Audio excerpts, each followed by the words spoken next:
Now, I've done similar videos in the past covering behavior in an IEP meeting, procedure in an IEP meeting, but I'm going to cover this again. When it comes to parental participation, that is all that's required, is your participation in the IEP meeting, in the development of the IEP, of the amendments of the IEP. It does not require your agreement or disagreement. That is a completely different requirement or process that has to do with things like requesting another IEP meeting or asking for mediation or filing due process if it's something very serious where you're requiring stay put. Okay, but as far as just a general IEP meeting, your participation denotes that you are present in the development. Now, understand that a lot of people get confused with regards to the signature page. And guys, I don't care what state you're in. I know that there are some states that you know, you're supposed to sign whether you agree or you disagree. But at the same time, the rules, the federal rules, are very basic. And the federal rules are what's applying, okay? It's not necessarily the state that you live in to where it somehow supersedes the federal measure. The reason some states, for example, or even some schools ask for your approval or your rejection of the IEP meeting and what occurred at that meeting is simply as evidence, guys. That's it. It does not prevent that IEP from moving forward. Why is that? Because it's the school system that has the legal responsibility to provide a FAPE, not you. And so a parent cannot stop the legal duty of the public school system simply by refusing to sign the IEP or by even putting on some paper that the school provides to you that I disagree with the IEP. That in and of itself is not sufficient. It's just a marker. It's just a marker that there's a disagreement here.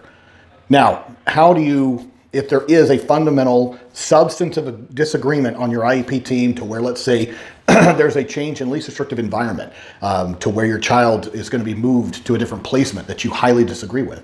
Well, at that point, guys, you have to file a due process complaint. You can't just sit there and say, well, I disagreed on the IEP. That is just a legal marker. It's just a legal marker whether consensus was achieved, because that is what we're seeking in every IEP meeting is consensus. Consensus. That means everybody agrees. But at the same time, let's say the school agrees, but you don't agree. This is where your due process rights would trigger. Or you have alternatives. You can file a state complaint. You can ask for mediation, or you can ask for another IEP meeting.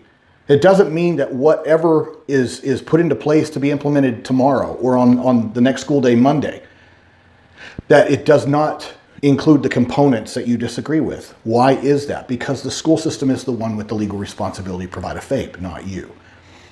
And so, you know, I wish it was that easy to where a parent would have some kind of veto power and all it would take is abracadabra, I'm signing that I disagree and you can't do anything until we work that out.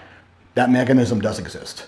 But it exists in the form of having to draft a complaint, due process complaint, filing that complaint, having an assigned hearing officer assigned to your case, and asserting within that you're requesting stay put, which means that the current IEP would revert back to the last agreed upon because this one is in dispute.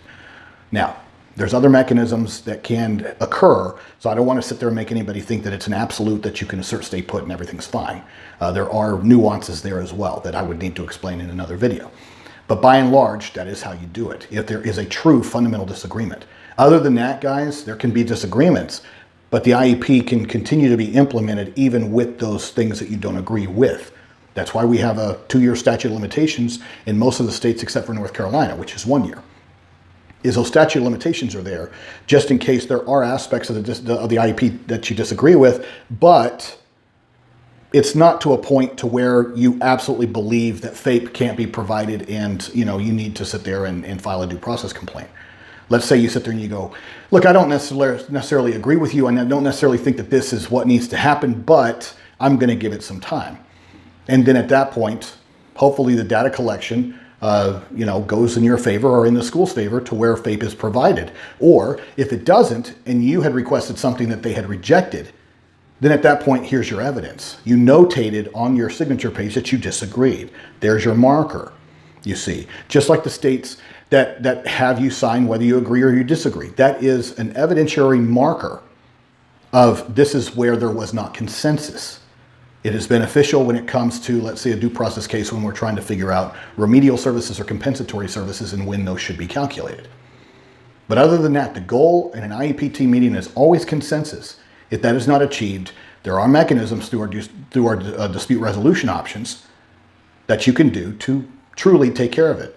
Outside of that, it's just a disagreement. It does not prevent the IEP that you disagree with from moving forward unless you file a due process complaint and assert stay put.